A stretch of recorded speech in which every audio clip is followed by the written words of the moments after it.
Muciini kwa abitha uria wagite ari bururi-ini wa Haiti turatungwo ni mbica ya andu a nyumba yake. O muthenya maraikara na mwihoko munene wa kugia na utheri wa kwirwo kuria mwana wa wari, indi uria matuko marainikirira noguo maracingimanirwo ni nduma nene. Matongoretio ni nyina mumuciari Jacinta Wanjiku Kabiru marauga riu thirikari ni matirikite kuona gutire mundu urona umwe ruhonge-ini rwa borithi ukoretwo akimariria. Ithuĩ tuthingataga thirikari, ukoya thimu ugathii ofici icio ciao ugagitinda kuu ugakirwo eterera ugatuka ukainuka ukaheo namba ya thimu ukahura riu arega kuoya ri ugakioya ikinya ugathii okuo riu ukarega ringi kuoerwo thimu ugathii kuo ugakora ndari kuo ugakinya ndanakuera thimu akwire ndari kuo na wakinya kuo ugakora ndari kuo.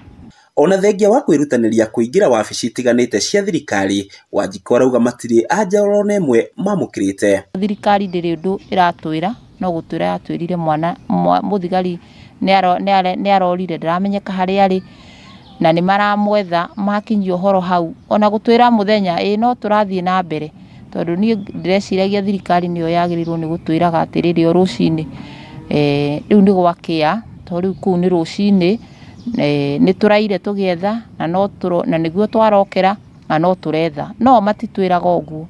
Mutumia wa abitha ucio Maria Kabiru arauga makoretwo nduma-ini riu akihoya thirikari kumahe ndeto gitau niguo kumaninira ruo ruingi ruria mari naruo. Ningeomba tu serikali tuambie ukweli, tujue tu ukweli na tujue ukweli vile wanapanga kumtafuta, wasikuwa wanatuficha vitu zingine, vile wanapanga wakiendelea na mipangilio kwa wakitujulisha ndio pia at least tujue.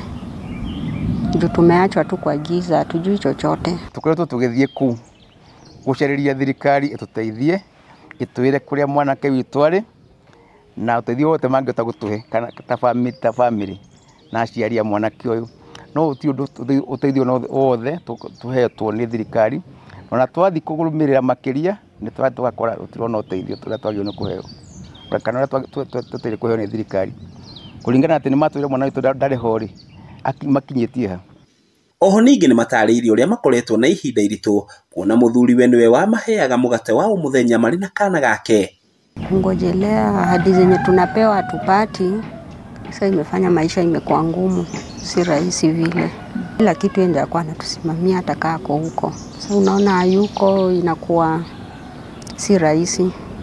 Mwena-ini wake mũrũ wa nyina na Kabiru Philip Kamau oigite matigitwo makimatha ndeto ciigie Kabiru nenda-ini cia ukinyaniria ona thirikari ni amatiganiirie undu uria urituheire ngoro ciao makiria.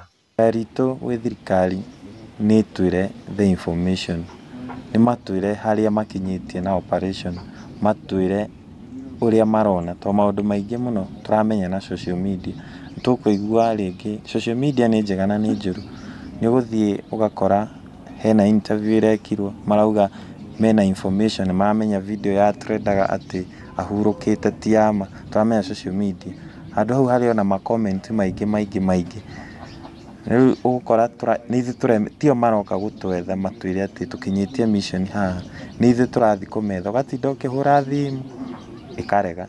Riu ihoya ria family ino ni thirikari ikimituki mihango-ini ya kumucaria niguo ndeto ino ikinye muthia niguo mahote kuhorera ngoro-ini ciao na kumaninira thina uria mari naguo wa kimeciria.